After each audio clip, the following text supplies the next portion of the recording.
Emily Toalson, who's the CEO of Ronald McDonald House of Richmond. We in Richmond have been serving families for 46 years. The mission is all about removing barriers that a family would face while their child is in the hospital. Specific things that you look for in new hires or a specific system that you all use. I have a little note in my office that says, in order to accomplish your goal, you need two things, and that's a great plan and not quite enough time. If Emily now, sitting in the podcast studio, was meeting with Emily then, what would you tell Emily 2 years ago, knowing what you know today? Don't sweat the small stuff. Welcome to the Richmond Leadership Lab, featuring business and nonprofit leaders across Richmond, Virginia.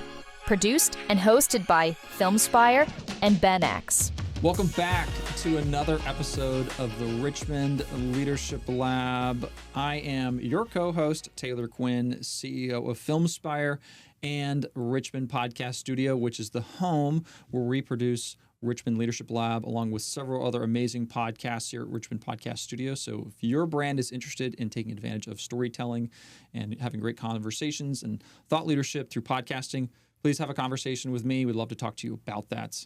But enough about me. The most handsome guy in the room is my co-host, Christian Mosier. Christian, how's it going? Christian's with BenX. Everyone should know that at this point. Christian, Hopefully. Throw it out in the community. Yeah, exactly. Dude, I'm doing well. Yeah? I had breakfast this morning with a friend, and I'm not going to mention the restaurant name, but let's just say it didn't sit great. That's a bummer. Sometimes when you go to these diners, you never really know what you're getting. It's either a home run or it's a total strikeout, basically. And, I have a couple places in Richmond that are kind of my go-tos, and he suggested something, let's just say a little bit outside of the comfort zone. Sometimes that's a great thing. Other times not so much. But so glad to be here. No Westwood Pharmacy, though. It was not Westwood. Cannot compete. No. I love that It's spot. always a solid spot. I know. Well, I'm excited for today's episode. We've had some amazing CEOs on the show. Yes. And executive directors, some amazing leaders in Richmond and things like that. So why don't you tell about our guest we have today? Yeah, I will. But first I'll say it's been really cool because this is the 17th episode. Yes. It's been really cool, some of the guests obviously knowing each other and having conversations offline and kind of really trying to build what originally we set out, right? The community of Richmond leaders. Because we just think, Richmond obviously has such a great business community that's tight-knit. But a lot of times no one really talks about it or it's not really kind of, it doesn't do as good of a job maybe at connecting leaders. Yes. Yeah. And so that's obviously the heart. But we're so excited on the 17th episode to have Emily Toalson, who's the CEO of Ronald McDonald House of Richmond, which we'll get into got it right. a little bit. We'll get into a little bit. Well done. Emily, thank you so much for being here. Emily, thanks for coming. Thank you for having me. This is really a pleasure. So I always love to talk about what I do. Yeah. Yeah. Heck yeah. We're excited to learn way more. Yeah. Well, let's dive into it. Let's talk about you first. Where you grew up, what you're all about. Yes. And then we'll kind of get into how what much you're doing. time do we have? We have 3 hours. I'm just kidding. I'll try to narrow that down. Well, so I grew up in Dublin, Virginia. Population 2,500, I believe. So small town in southwest part of Virginia. Grew up on the family farm. So my brother and I were the 5th generation to live in the farmhouse. So my dad's home place. That's so cool. Really cool. My parents still live there and have fixed it up, and it's like really, truly a labor of love. So, grew up in Pulaski County. Went to Pulaski County High School. Go Cougars. Where, Friday night football was the event, of the week. Went to Radford University. Where I earned a BS actually in media studies and with a focus in communications and public relations. So I thought I was going to maybe do news, broadcast journalism. Sure. And actually then stepped into my first role at Radford University in alumni affairs. And got a master's degree at Radford while I was working there. So I did take a lot of things from that media studies, major. I loved the people part of broadcast journalism. I didn't love that I couldn't stick around long to get to know him. It was really like get the story and leave. So when I followed a path in fundraising, it was like getting to keep those parts of the work that I loved, which was really being able to tell the story and really interact with the people that, I was talking to. So I followed that fundraising career. I stayed in higher ed fundraising, Radford University, went to John Tyler Community College. So that's really what brought me here to Richmond. Worked in fundraising at VCU in the School of Business, the Brand Center. Very nice. Cool. Yes. And so meanwhile in there, met my husband, Craig. So we live in Henrico with our 3 boys, Preston, William, and Michael. Preston is, to get this right because it happens really fast, he's 15, William's 14, and Michael's 8. So, heck yeah. Cool. Anyway, so that meanwhile, Craig and I are getting married, starting a family. I'm still continuing my fundraising career. And after VCU and the Brand Center, I went to the Children's Hospital Foundation, which has then led me into this role with Ronald McDonald House. So it has been a busy, beautiful life. A journey. Yes. And 3 a boys. Journey, Yeah. a true journey. A lot going on. Yeah, that's a whole different life path. Yes. The mother of 3 boys. Yes. So, before anything, happy early Mother's Day. Yeah. Oh, thank you. Yes. And same to all the other mothers and caregivers. Yes. Yes. Do you have any idea what your boys are? I'm like one of 3 boys as well, so I have 2 younger brothers and things like that. So Mother's Day was always very funny and things like that. My dad being like, "All right, sons, she's your mom. It's up to you. You guys, what are you guys doing?" I'm like, "Oh gosh, I don't know." Yeah, I think on the way to school this morning, I was like, "Guys, would y'all like to get a pedicure maybe on Sunday?" Didn't really get the reaction I hoped for, but I think they would have entertained it. Yes. Amazing. So yes, it's they're all just doing well in school and sports and so the day job is busy, but so is the after 5. And we've got 2 small town Virginia people here, which is cool. Christian, So I was going to ask you a couple questions around that. One, do you ever just say Dublin and not say Virginia? You ever say, "Oh, I'm from Dublin"? I don't. No. I don't. That'd be hilarious. Yeah. I mean, yes, but I think people would quickly realize it's probably maybe not. Yeah, maybe not. So is that Dublin, by Virginia like is beautiful. Wytheville, Virginia? Yeah, about 45 minutes from Wytheville. South? Close to Parisburg, right? Or is it close to Parisburg at all? It's about an hour from Parisburg. Okay. But I do say, no, not Harrisburg. Parisburg. I did find myself, often say from Southwest Virginia. Yeah. And now, with the emphasis on Southwest Yes. Virginia. West. Like not West Virginia. Yeah. Southwest Virginia. Yeah. Like the song, West Virginia. It's about Southwest Virginia's. At least There what they you say. go. There you go. But yeah, because Virginia really goes way out there. It does. Yes. You don't really realize that until you're like looking at a map, and then Virginia actually goes more west than West Virginia does. Which is kind of crazy. It's beautiful. It's beautiful. I mean, people know obviously Blacksburg, and so I'll often say, 20 minutes from Blacksburg, Virginia Tech. Yeah. So in Pulaski County, neighbors Montgomery County. And we're about 45 minutes from Roanoke. People do know where Roanoke is. Yeah. Yes. Yeah, at least they know that one. Yeah. So when you moved to Richmond, was it like a pretty big shift? Not really. I mean, I actually, when I was in fundraising at Virginia Tech, which I don't even know if I'll, in the timeline, if I mentioned that one, because it went Radford University, Virginia Tech, then John Tyler Community College, and then VCU. Gotcha. I traveled a lot, to Richmond when I worked for Virginia Tech. There were a lot of alumni from this area. Yeah. So, and I had friends from college that were from Richmond, so I would travel here with them. So it wasn't a huge shock. Yeah. I love Richmond. It was for There's me. something That's why for I everyone. asked. It was for me. Yeah. Well, it really the was. beautiful thing about Richmond is, you can get that small town feel, but Yeah. also the city's not far. So there really is kind of something for everyone. Yeah, totally. That's amazing. Yes. So you got that. I tell people the same story. I'm not going to tell it again on the podcast. I probably said it 3 times. But when I moved to Richmond, it was just like it was a lifestyle change because I grew up in a town of 4,000 people. Went to Ferrum College, which is out in Southwest Virginia, outside of Roanoke, with 1,000 or 1,200 students. And then when I moved to Richmond, it was like, how many Chick-fil-A's? Right. How many Chick-fil-A's are in here? How many Chick-fil-A's? Yeah. More than one? Yeah. Yeah. That's amazing. Yeah. I did a short stint in higher ed as well. I went to Christian Newport University and worked in the administration for Paul Tribble at the time as his assistant. Wow. For a year. Yeah. And got a little bit of exposure about how amazing fundraising is and how vital it is and how important it is and Absolutely. relational it is. And yes, it's the lifeblood of any university. Yeah. It really is. Yeah. Yeah. It's been a really, an evolving career. I mean, challenging at times, I will say that, and fulfilling.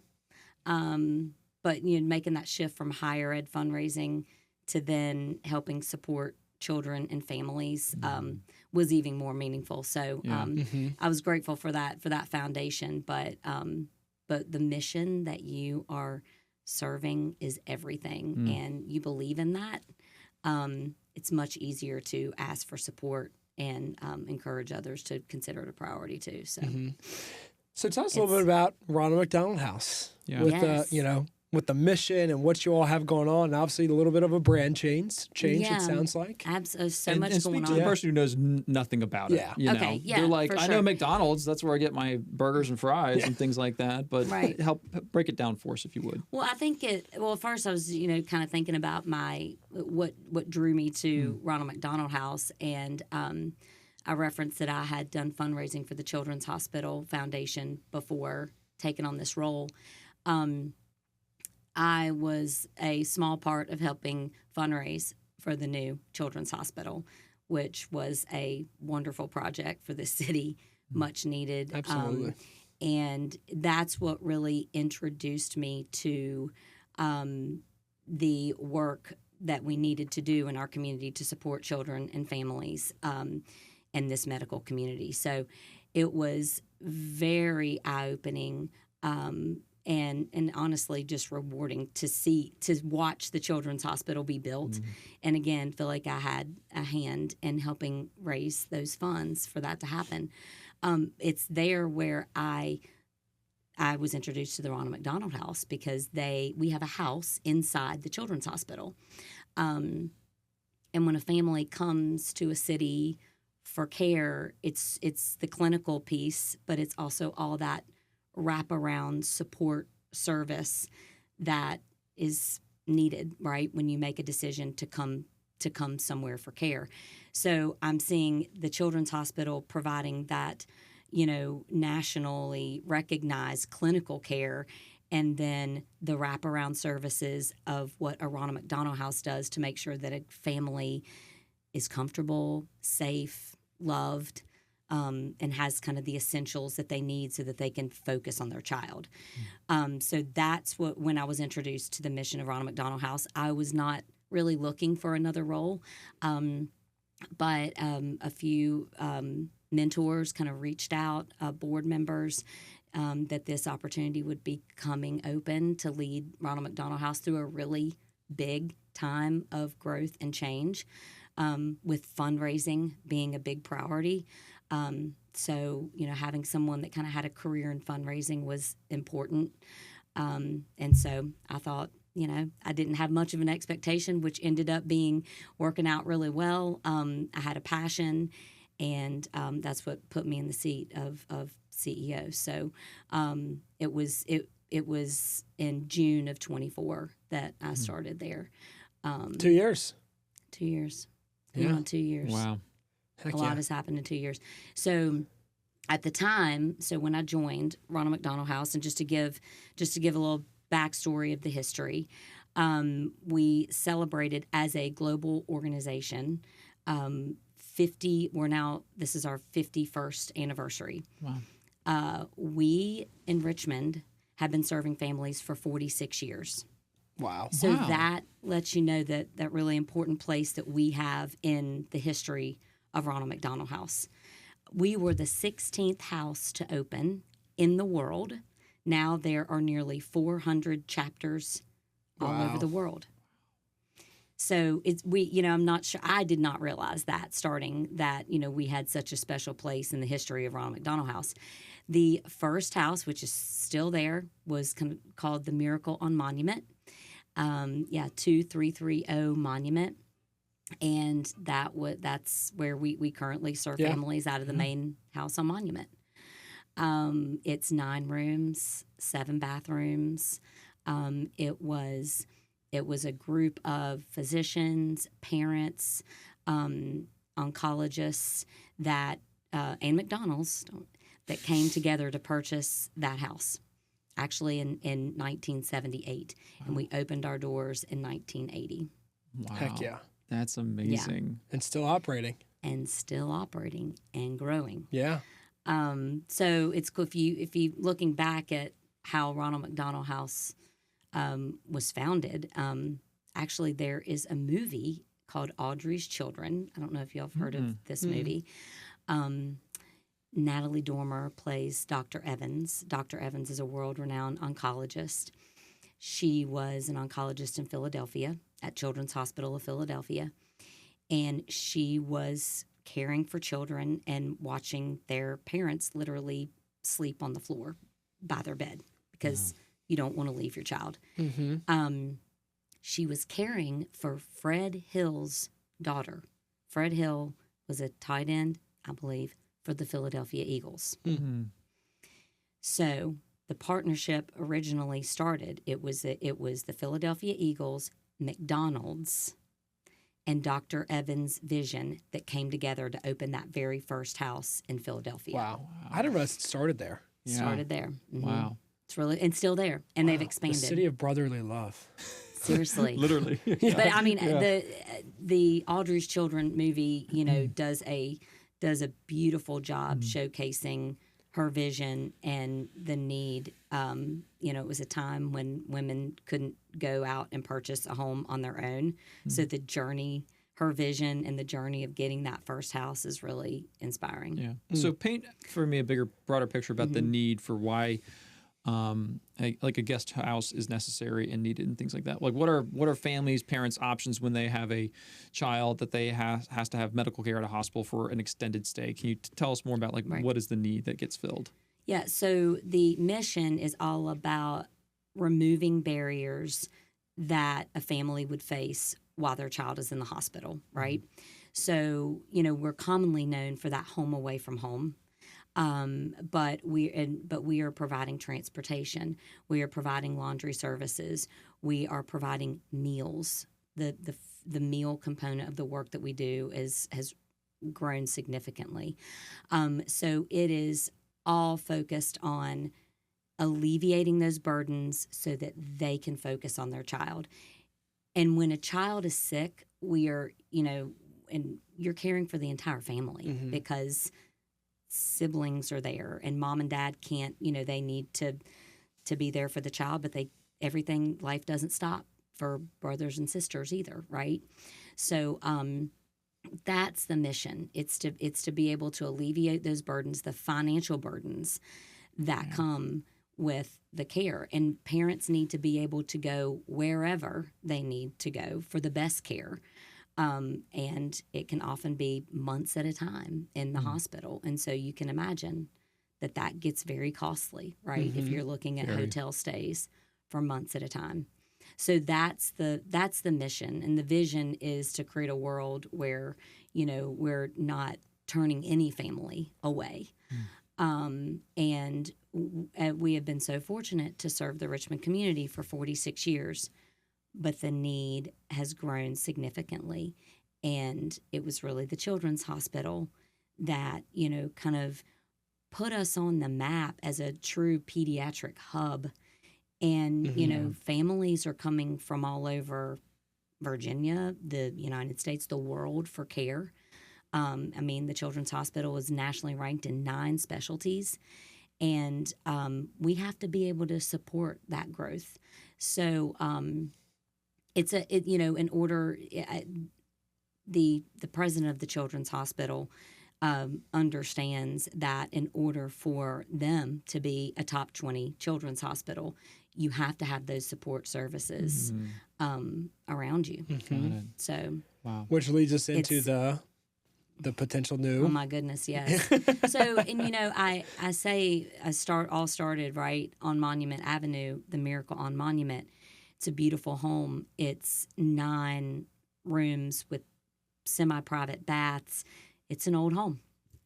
And, we've absolutely outgrown the Monument House. We also have in-hospital programs, which I spoke to previously. We do have the in-hospital Ronald McDonald House. So that is actually in the sky lobby of the Children's Hospital. We have 4 sleep rooms there. So it's, little lounge area, kitchen, playroom, a nice outdoor patio. You can step out and get fresh air, laundry services. And the beautiful thing about the in-hospital houses, you don't have to be staying there overnight to access the services. Because there's so many families that, they may be coming for an appointment that's going to last 3 hours, and they need to get a snack or a warm cup of coffee, or they just want to sit, with their other children and watch a movie or play a game. A true sense of normalcy, if that, that's the whole goal, is to let a family escape that clinical environment and truly feel like they are a normal family for a moment, right? So we have the in-hospital house available for day visits and overnight stays. Then we have family rooms. We have a family room at Johnson Willis Hospital. We have a family room at St. Mary's. We have hospitality carts that are volunteer run, and they actually go on the floors of the hospital. They deliver hot coffee, snacks, activity packs. So we're meeting families right there at the room. And then we actually have a presence now at St. Francis. So St. Francis Bon Secours, we have a kiosk there that we keep stocked with NICU essentials, with even toiletries. I mean, there'll be families that come, they don't know they're going to need to stay there for a week, right? They've thought about packing for the other kids, not themselves. So we pack all those, the kiosk and the carts and all of our family rooms with those essentials as well. So, I mean, we're really, inside the hospitals doing that work. There are 2 sleep rooms at St. Mary's I didn't mention. So if you add up, total number of sleep rooms, we have the 9 at Monument, 4 at the Children's Hospital, and then 2 at St. Mary's. So we, I speak to that because there's a lot happening inside the hospitals, and we've, the Children's Hospital has just been open almost 3 years, that house. So there's been significant in-hospital growth even over the last 3 years. Wow. But we, awesome. we follow that discharge data from the hospitals, and we know that we are still underserving in a really big way. And hence the campaign that you all have been on. Oh my goodness. Yes. Tell us about that. What's new? So, it is a journey. And I stepped in in June of 24. And we were right in negotiation on the land purchase, right, for where this new world-class Ronald McDonald House is going to be built. So, again, when I stepped in, a lot of the vision was there. And there have been advocates and mentors and leaders working diligently way before me to build the plan for where this needs to be. It is going to be it's scoped to be a 50-room Ronald McDonald House. The land that we purchased is on the corner of Lee and Belvedere, so it's 505 West Lee Street. Perfect location. It's right now a grassy lot with a nice sign that says future home of Richmond's Ronald McDonald House, right at the interstates. So convenient, a mile from the Children's Hospital, but also convenient to our other referring medical partners. So, we're serving 13 medical partners. So proximity's perfect. And so we purchased the land in December of 24, and we launched a $40 million capital campaign in March of 25. The Together Hope is Closer capital campaign. Yeah, heck yeah. Wow. And that's, I'm sure, just been a journey, like you said, in the last 18, well, I guess just over a year since you launched. Yes. What are some things you guys have learned in the last 14 months launching that? I've learned that we have a community that wants to support. Mm-hmm. You know, we have we have an amazing. I mean, I know we touched on that, you know, right when we started, but this community is really unique and it's special, and having that support. We're going to be in Jackson Ward. I mean, that's the historic Jackson Ward. Mm-hmm. The way that community has embraced this vision is so important and has been so meaningful and helpful. So that has been really wonderful to see. We already have a group of donors and families and supporters that have stood behind the mission for 46 years. Mm-hmm. And so, in a way, you know, it's giving them this opportunity to expand their support, right? In a way that will help generations to come. Yeah. So, wow. And I think for you too, because you've been in fundraising for a while, right? At different organizations and different missions. Mm-hmm. And as you said earlier, the mission's really the most important in really believing what you all are you know, doing in the community. Right. How involved are you personally with all of your experience in development in this goal? I know you obviously have, you know, employees that are, you know, development titles and stuff as well. How are you personally involved? Well, I think that's, you know, one thing that would make me unique to this CEO role is that I do come with that fundraising background. And when your leader understands and appreciates the strategy around philanthropy, how you build a culture of philanthropy. I mean, we are a nonprofit, and we don't exist without private support. Right. Yeah. And so when I say building a culture of philanthropy, that's building a culture of philanthropy within your team. That's your board. And that's where it starts, right? And then you are able to project that into the community and with your donors and with your grateful families. The beautiful thing about Ronald McDonald House is the mission is just so clear. I mean, you know, this is everyone knows that we are providing this safe haven, this place of love and support for families during a really challenging time. And so, yes, it's in order to successfully fundraise, right, you do have to have a very clear mission, but you also have to have a team and a leader and board leaders who have grasped that culture of philanthropy and that can also help spread that message. I know you've dealt with board members at different organizations, and I always think boards are fascinating, just in general, with the various nonprofits and associations, and obviously there's some boards that you feel like have a lot of buy-in. There's other boards that maybe try to get too involved in the day-to-day weeds, right? There's a ton of different, you know, mixtures on boards. Mm-hmm. Obviously, you worked with boards as a development leader in prior practice, right? Right. How has your role with the board evolved and changed in the last couple of years as the CEO? Yeah, well, I mean, obviously just much more, you know, direct work with the board. And, you know, I mean, I would say having the ability to help build the board myself, right? I mean, we have a lovely combination of grateful families, of business leaders, of volunteers that make up our board. So actually being able to have a hand in who sits on our board and who has that voice has been different and wonderful in this role. Yeah. What's it been like for you to, similar to Christian's question, but like you come from this great fundraising background and things like that, so I imagine that hat is very comfortable to wear and things like that. Right. What's been the transition like to also now put on a CEO hat and things like that? What have you learned in stepping into that role?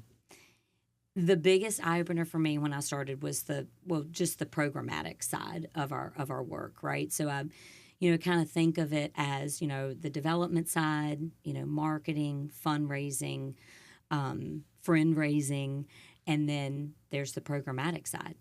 And we have 2 houses that we operate 24 hours a day, 7 days a week. We have 35 team members, and 17 of them are part-time because, you know, we're working around the clock. So the biggest transition for me was really understanding the depth and breadth of the programs and the offerings.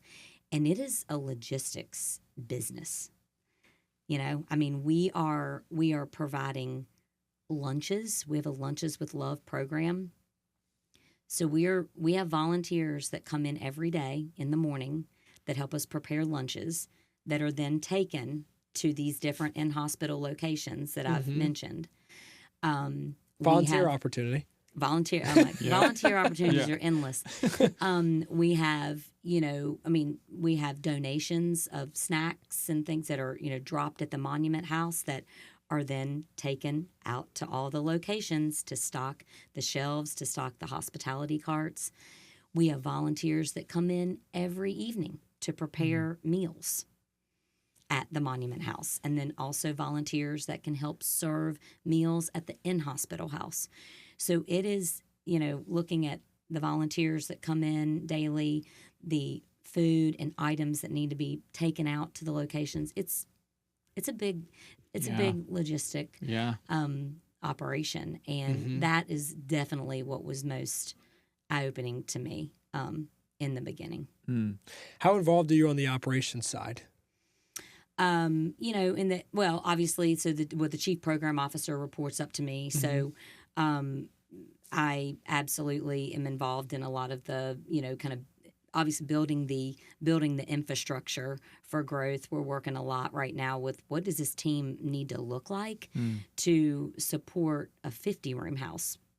Yeah, much different than a 9-room. Staff or different programs or additional programs. Exactly. So, and then, same on the development team, right? Like, I mean, how do we, it's really, I guess, in my seat, whether it be programmatic or whether it be development, it's how you move a team into a growth mindset.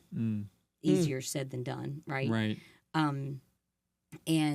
And I think, coming on board, and I'm sure any CEO would agree, like, you just want to believe that as soon as you step into that role that everyone just has that mindset, right? And and that you're all steering in that direction. But change is hard.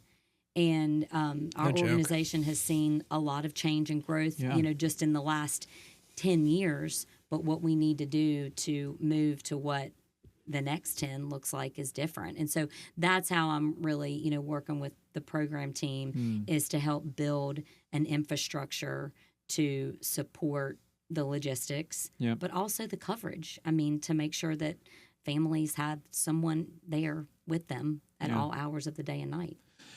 I love talking to CEOs who are stepping into a newer role, been there for a year or 2 years, less than 5, basically. What has that journey been for you? What's been your approach to enter into this established organization that's been around for a long time? You're kind of the new face, if you will. What was kind of like your first year like in your approach to what your goal were, how are you going to show up, set the tone, things like that? What was that experience like for you? What was your mentality? We'll be right back after this short message. Are employee benefits a headache for your company? At BenX, we simplify benefits so you can focus on growing your business. From custom benefit solutions to cutting-edge technology, we make it easy for companies to take care of their teams. Visit BenXConsulting.com to see how we can simplify benefits for your growing company. Your story is powerful, but is it reaching the right audience? At Filmspire, we create compelling videos and provide marketing strategies to make sure they drive real results. From crafting your message to amplifying it, we help you connect with your audience like never before. Ready to inspire? Let's tell your story. And now, back to the show.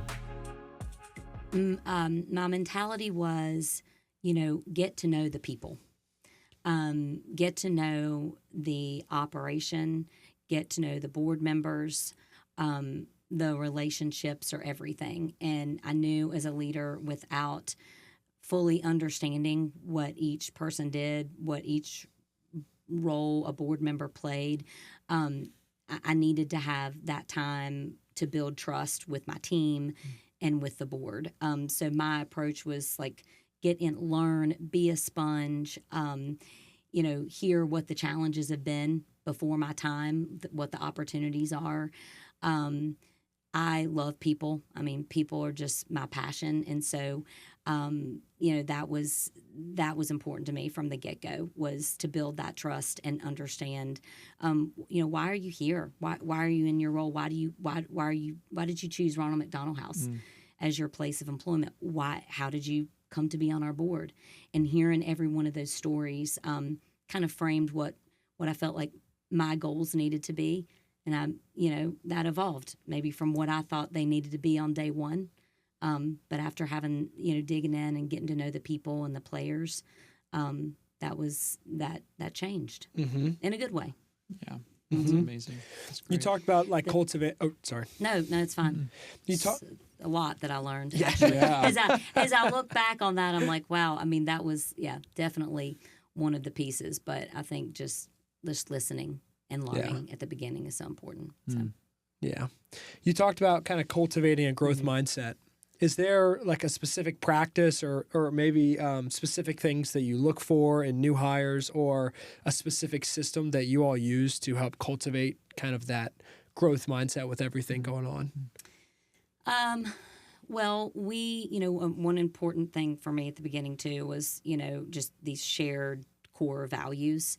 We are supported by a global Ronald McDonald House network, and really just putting the right plans in place. And so we have a nice strategic framework, but building out what do those core values need to look like for the Richmond, Virginia chapter, right? Because so much of what we do is built around that. I mean, from the way that we show up for families, from the way that we show up as a team, the goals that we set, accountability measures. So it was really looking at that strategic framework, the core values that, we need to embody, and how am I building that into my board conversations, team meetings, performance evaluations. So, our core values are essential to what we do. And it was really timely because we were unveiling kind of an updated strategic plan when I started. So being able to lean into those, which really focus on integrity, compassion, commitment, all of those areas. So building it into our goal setting, our planning. I have a little note in my office that says, in order to accomplish your goal, you need two things, and that's a great plan and not quite enough time. And I'm like, yes, we've got that, right? We have both. You've got to have the plan, but you've got to have the urgency and the passion and the shared values to get you there. So is there? I'm curious, even getting more tactile with that, like how are you guys working to establish those core values, like things you guys are doing internally, things you're saying, communicating, putting out? What does that look like day to day? Right. Well, through our board meetings, right? I mean, we always try to share kind of a mission moment in our board meetings so that we're really focusing on how did the core values show up in our work, right, and in our team. So we'll often we always do a staff highlight. Our board doesn't always get to see, what's happening 24 hours a day, 7 days a week. So highlighting staff, highlighting core values at work, even in our cross-team meetings, again, in our evaluations. So, kind of building that into our performance management plan. Got it, our newsletters, making sure that is encompassed in our newsletters. I mean, the more that becomes this shared language, the more you see it, the more you recognize it, the more you live it. And our core values are things that I would like to think our team take into their personal lives as well. So, that's how we're really trying to embody them. I take that on as a big responsibility as the leader. And I feel like my example of embracing those is where it starts. I bring the weather to the organization. And fortunately, I see the glass half full most of the time. I really and do. It's a gorgeous day today. It's a beautiful day. It's always a beautiful day. Yeah. But I place a lot of importance in the role that I play in being an example of those core values and showing up for my team with a mindset that inspires and motivates them. I mean, they are doing difficult work. Yeah. You know, we are caring for families when they're at their worst. Right. I mean, you know, and you know, anyone that has had a child in the hospital, and you know, it just rocks your world. I mean, everything pauses, and really, everyone that stays in our house, you know, I mean, it doesn't matter what your background is. You are all the same in that house. You all have a child that's in the hospital, and you need love and care.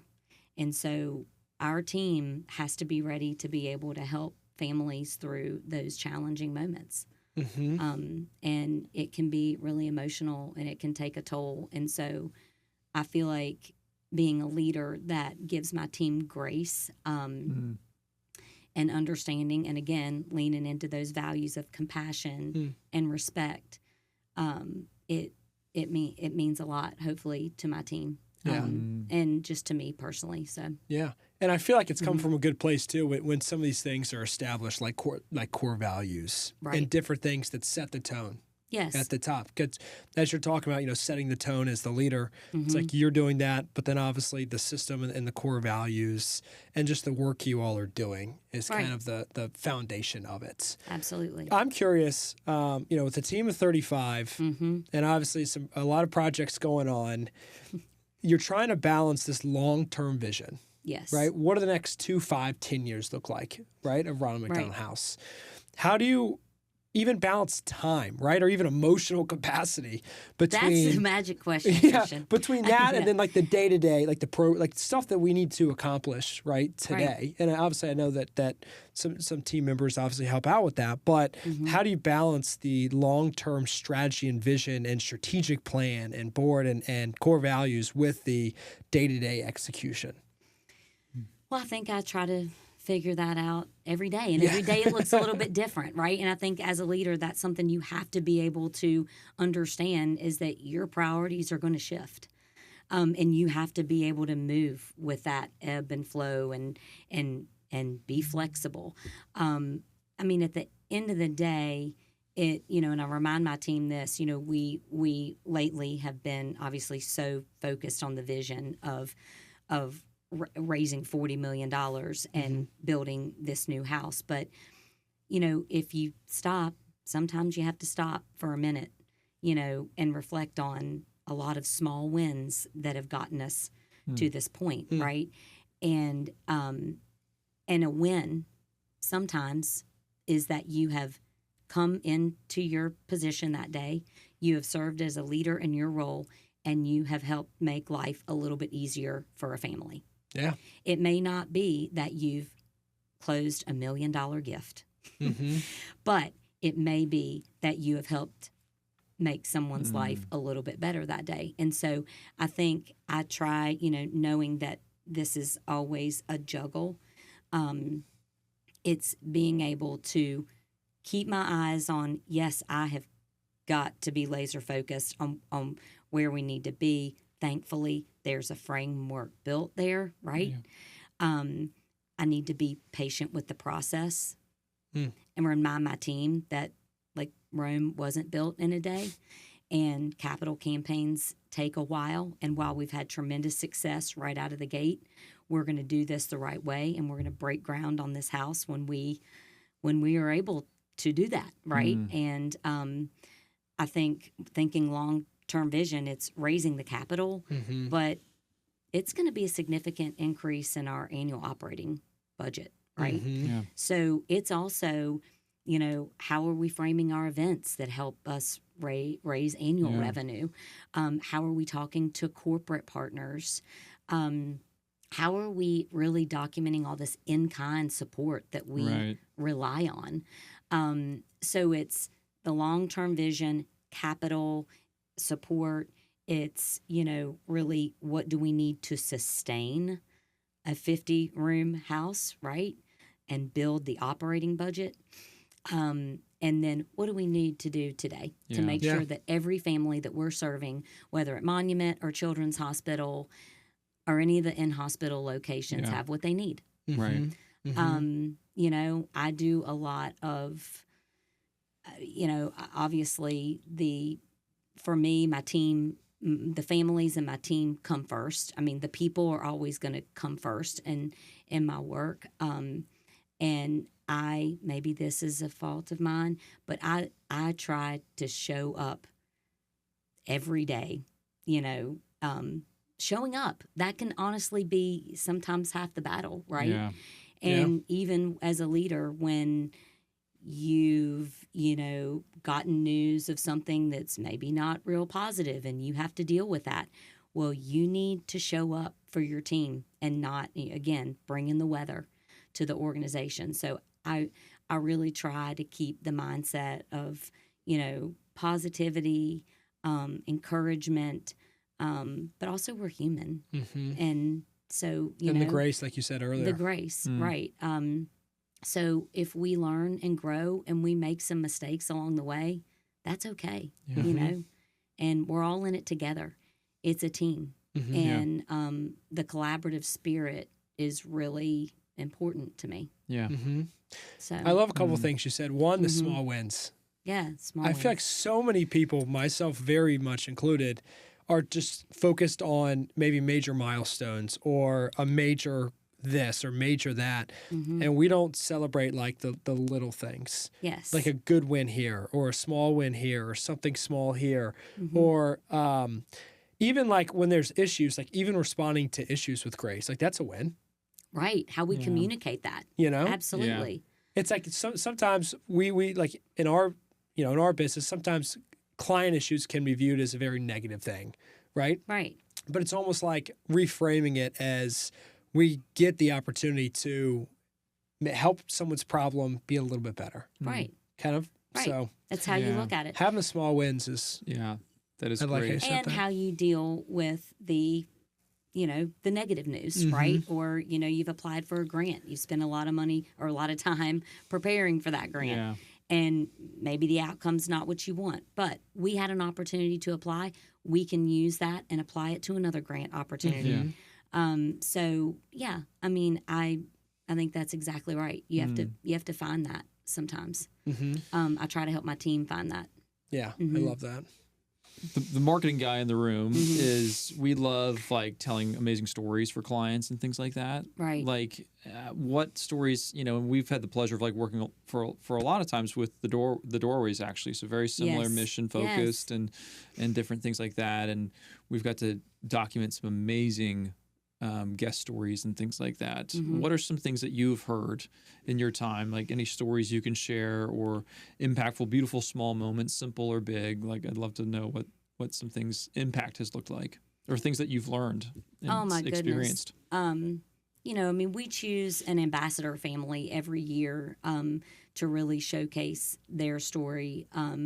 We have had some really inspiring stories, whether it be a family that has come and stayed with us one time at the Monument House, or, most recently our ambassador family was the Copeland family, and they have been coming for 8 years. I mean, we have pictures of their son that started staying at the Monument House, when he was, I want to say 2, and pictures every year leading up. And so it's a family, right? I mean, we all become a family. Yeah. So, watching the families that have evolved with us over the years, or the ones that come to us in an emergency situation and didn't even know what the Ronald McDonald House could do for them in that time. I mean, there's story after story of families that have utilized the services or even utilized them in a different part of the state or the United States. And then, I think that's something that was eye-opening to me when I started, was how many people were touched by our mission. And maybe it wasn't right here in Richmond, but, you know, the fact that we are able to provide that here in Richmond is a blessing. I mean, I grew up in an area where, you know, the closest Ronald McDonald house was an hour away. So the fact that it's right here and accessible, you know, I had my own story and experience with our youngest son. And it was just last year, and we ended up in the emergency room. It was a beautiful Sunday, and we're walking down the street, and he went to play at a friend's house, and the dog bit him in the face. And it was an emergency. And it was, you know, everything stops, and we're going to the emergency room, and I found myself there for, you know, in great care at the Children's Hospital. But your world stops, and my husband got there and said, take a minute, you know, you need a minute, because I had rushed Michael there in a state of shock. And I was like, I know exactly where I'm going. I'm going to walk downstairs to the house, right? So I walked through the doors and actually met one of our family care specialists for the first time. And I was like, hi, I'm Emily Toalson. I'm your CEO, and I have a child in the emergency room. And, you know, so it was just that moment of grace, right? Like we're all human. And I was able to chat with some other families. We're all in this together. Got a cup of coffee. I mean, this is the kind of thing that people don't realize. I mean, we got to the emergency room. My son was covered in blood, right? We didn't have a shirt. I wasn't going to send him home in the hospital gown. We have shirts and blankets at the house, so I was able to like get that. I just can't explain what it even means in an instant like that, right? I think you think it's planned visits, but we're there for families when they're least expecting a hospital stay. It was, you know, we were there for 5 hours. It's another thing. You totally lose track of time when you're in the hospital. And so we're leaving, and my husband's like, well, what should we eat for dinner? And he was like, I said, walk back down to the house. Mellow Mushroom was our food donor that day. So we took home a pizza and some salad. And so, you know, I mean, I don't know that you always appreciate what we do until you're actually experience it yourself. But the number of families that have been touched by what we do is pretty astounding. What did that do for you? What did that change in your mind or your heart when you got to experience it? It helped me understand when families walk through the door just how vulnerable they are and just how shaken they are. And that we're empathetic. We have to be empathetic leaders, right? And so I think it's difficult when, yes, I mean, I'm running a business, but also there are feelings and difficult circumstances to work through. And so how am I operating the business, but also understanding that there's a certain level of empathy that comes with that. So when I was the parent and I'm walking through the doors, you know, I know what I need. Obviously, what I needed then might have been different than what I thought a family needed in the CEO seat, right? In the parent seat, felt a little different. So that's what I learned.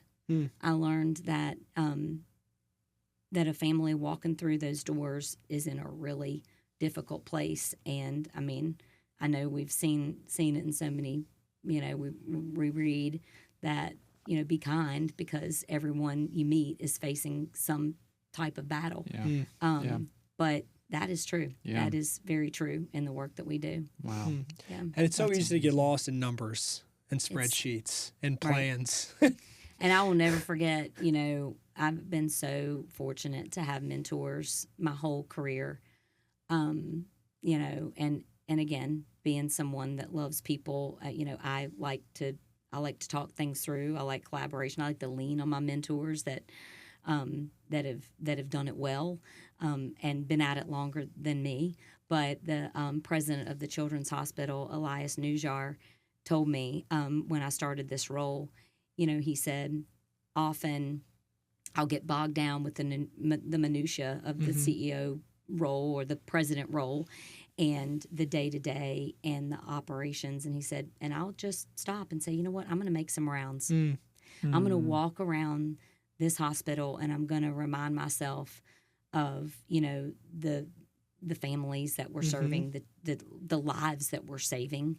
And so it just puts it all in perspective. And that really hit home to me. So even on those days where it's like, I can't be all things to all people, I have a lot of goals I need to meet. I have, this deadline, that deadline. Just take the minute, right? To step in the house and see the good work happening and see the lives that we're changing. And when you're in the house and you see the families and they tell you directly, what you do is life changing. Like that, it's just the perfect reminder sometimes. Take it all in stride. Wow. And what a great piece of advice too. Yeah. That he gave. My gosh, I loved it. You mentioned mentors a few times. How are you going out and it sounds like finding those people or collaborating with those people or having those conversations? I just think you have to be very open to that, right? First of all. And yeah, I mean, I have board leaders that I consider my mentors. I have, a project manager who has been guiding this project for the last 10 years. In fact, he wrote the 10-year journey to the new Ronald McDonald House. So he's been at this for 10 years. And wow.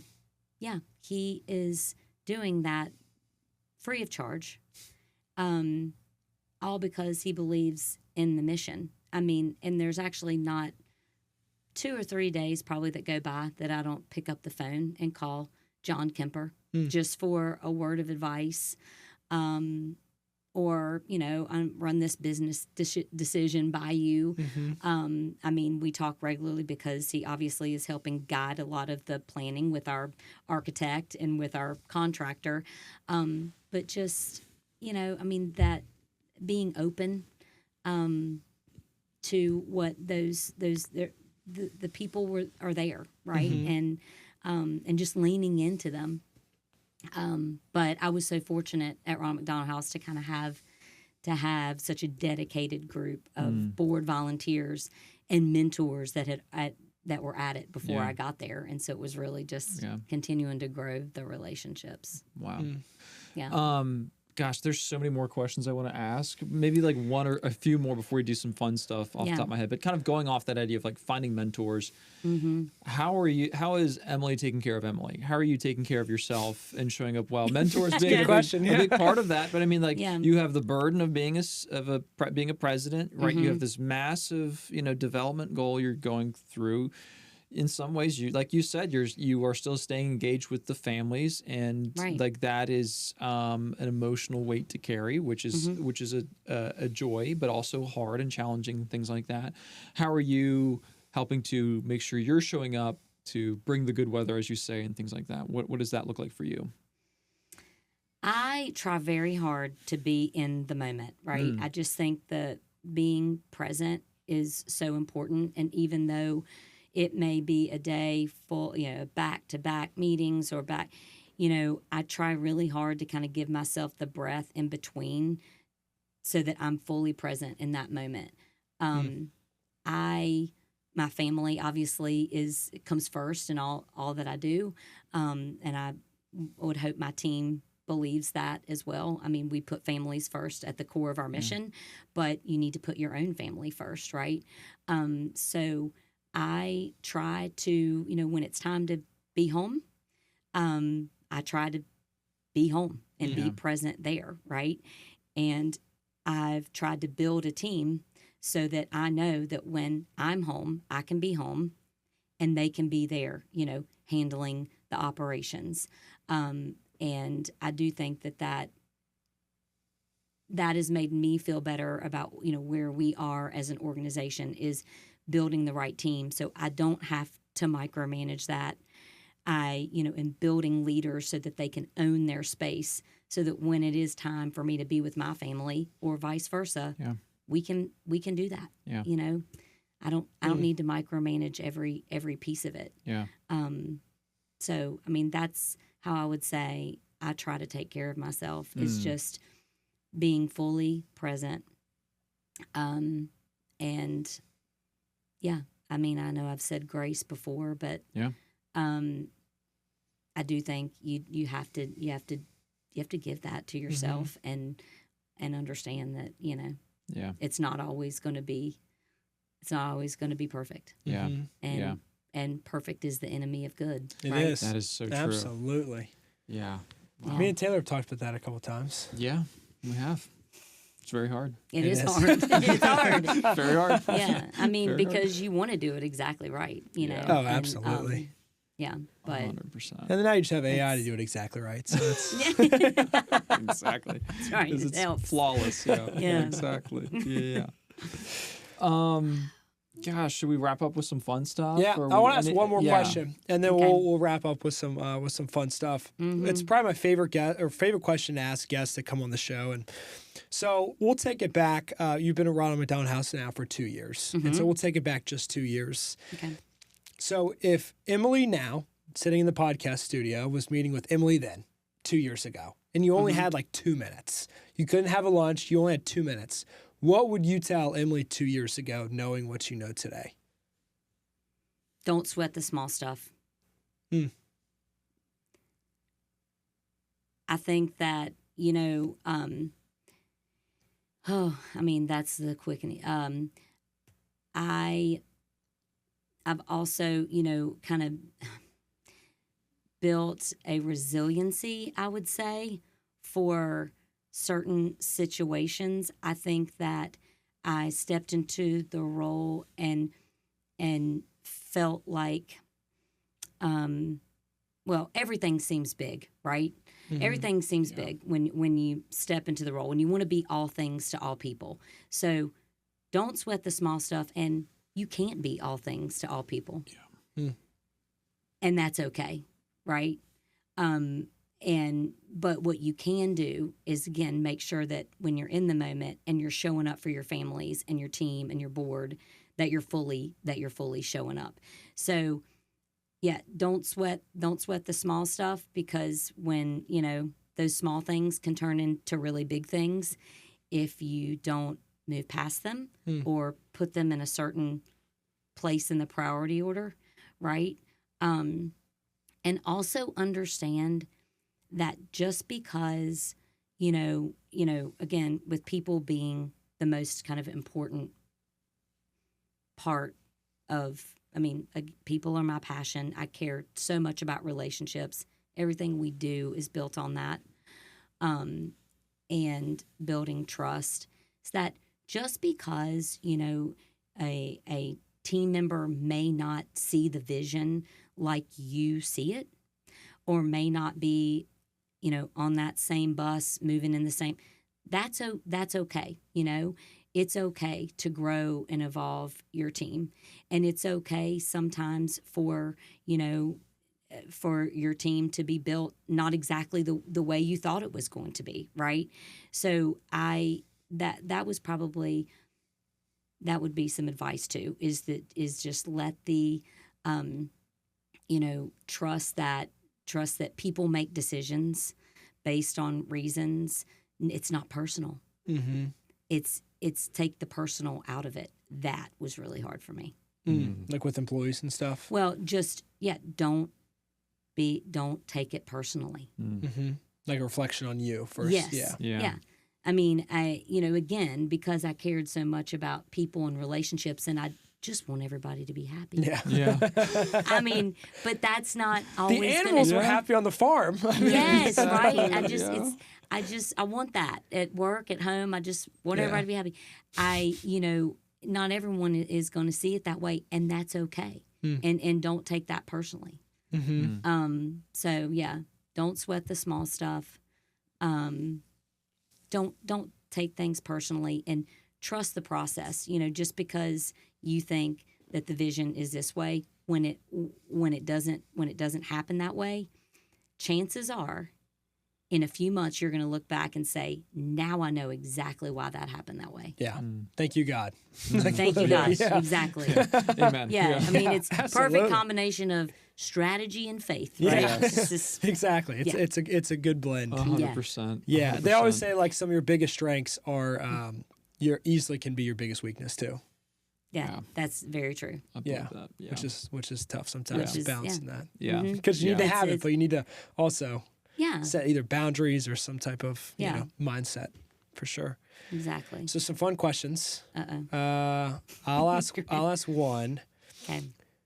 What is, like, if you're doing date night or if you're doing a special outing or occasion, and you can name more than one, what are a couple of like your go-to restaurants? I mean, Richmond has such a great food scene. What are a couple go-to restaurants? Gosh. Now, is this okay? Because there's go-to restaurants if we're all five going, That's true. or That's there's a good point. go-to restaurants if it's Yeah. just Craig and I. Yeah. Yes. Just you, Craig. Yeah. Ooh, Stella's is always a winner. Yeah, sounds so good. I mean, you know, we love Buckhead's. We got Yeah. engaged at Buckhead's. Oh, Really? that's awesome. Yes. Oh, Yes. that's cool. It's special. What else would be a favorite? Trying to think. You named two staples right there. Love Shag Bark. Yeah.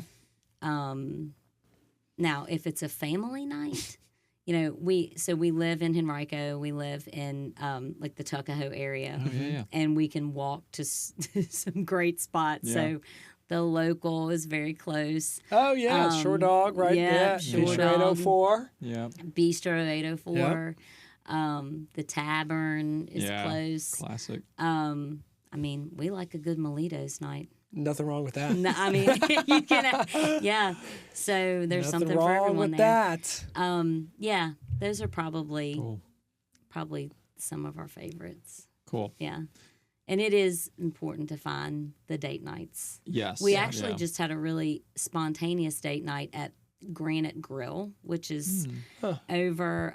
It's in Old Stony Point Okay. Shopping Center, what Trader Joe's is. Yeah. Yes. Yes. Good Foods Grocery. Yes. over Right there. next I door. was just Yes. there. Because I was just Yeah. there too. With Tyler. Yeah. Yeah. A great meal. Yeah. Really great Okay. meal.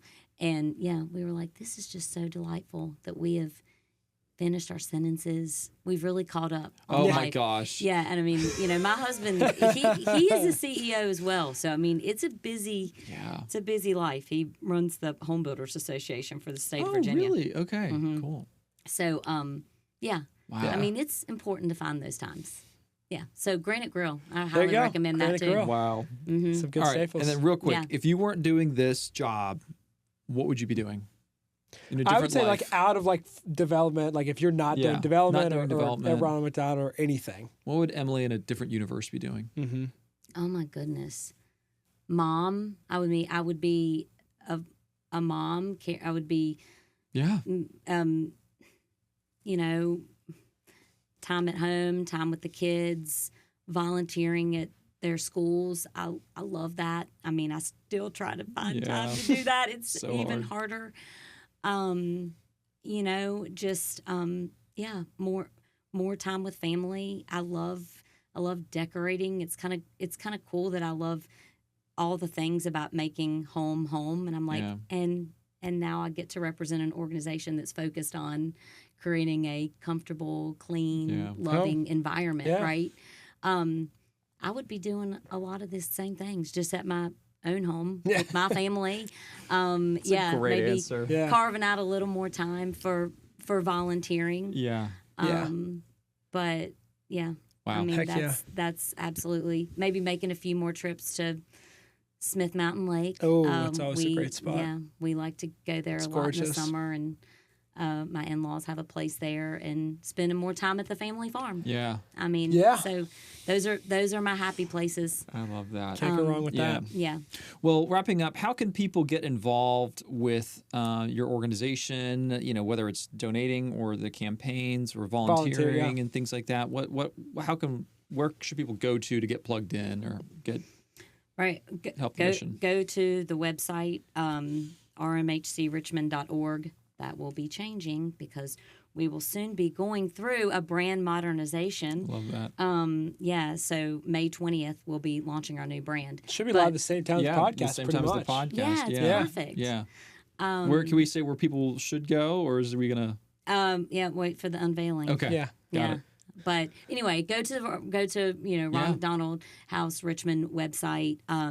Volunteer opportunities. We keep a meal calendar that we're constantly looking to fill, whether it be dinners or lunches. There are individual volunteer opportunities as well. So, want to run a hospitality cart? Want to come be a house hero and work in the house and help prepare the space and be a face in the space for our families. So there's those opportunities. Again, the group volunteer opportunities, whether it be meals, there's off-site volunteer opportunities. So we, work with a lot of corporations now. We call them our compassionate companies to kind of build different, build a year's worth, if you will, of opportunities. So off-site packing parties of, snacks or NICU items or things. So, maybe it's talking with your company to say, hey, how are we involved with organizations in the community? Group volunteer opportunities, individual could be, sponsoring one of our events, coming to events. We've got 4 signature events throughout the year. The big Red Shoe Rendezvous Gala happens September 11th at Main Street. That's always a really fun one. It's a golf tournament at Hermitage in October. We do Shamrock Showdown, which is a pickleball tournament in March. Oh, cool. And we do a sporting clays event that just finished up in May. Sounds awesome. So come to an event and just tell, just tell your friends, tell your family about what we do and be an advocate. And support comes in all those different ways, right? Yeah. Monetary support is always needed, and but so is just the sharing of the mission. Yeah. I Perfect. mean that's it. Great. But we are always here to answer questions and to say thank you for what this community's done for us. Well, thank you, Emily. Thanks for coming. This has been an amazing conversation. So it's been great wonderful. guest. Thank you all for this platform. And the last thing that we do on every show, it's one of our favorite parts. Is it where I talk about the great things about each of you? Yes. So we're actually, how did you know? We're going to flip the scripts. Yeah. We got another hour. Yeah, guys. This is just, no. So obviously this is a community-based podcast, right? Right. And we're trying to create this community. And so a part of creating this community is we like to shout out different nonprofits. And so we ask every single guest on the show, we say, is there a nonprofit that your heart's close to, or is there one that you like to support? Because we'd like to make just kind of a small donation to essentially say thank you to the guests who be on the show. Obviously, Ronald McDonald House, but we want to definitely tie that in. Yep. Well, thank you. That would probably be my answer, but I need to think of something besides Ronald McDonald House. No. That's okay. No. But thank you. But for our for-profit, guests and stuff, we always have them shout out a nonprofit. Oh, absolutely. I mean, oh my goodness. I mean, Connor's Heroes, Ask Childhood Cancer Foundation. Yeah. The Children's Hospital Foundation. I think of all these. Obviously, those are children and family specific, and I do to your point, right? Like we are sharing a community of donors, but we each have our own individual missions, and I think when we can understand and appreciate that, yes, we are still working in the same community, but we all have a certain place with the missions that we serve. So we're not stepping on toes. We're working arm in arm, And so all those that I list are ones that touch children and families in a different way than we do, but in a really important way. Yeah. Well, Emily, we can't thank you enough. This has been a great conversation. Thank you. And a great way to spend a day. Perfect. Yes, thank you. Happy Friday. Happy Mother's Day. Happy Mother's Day. To all the mothers and caregivers out there. Thank you.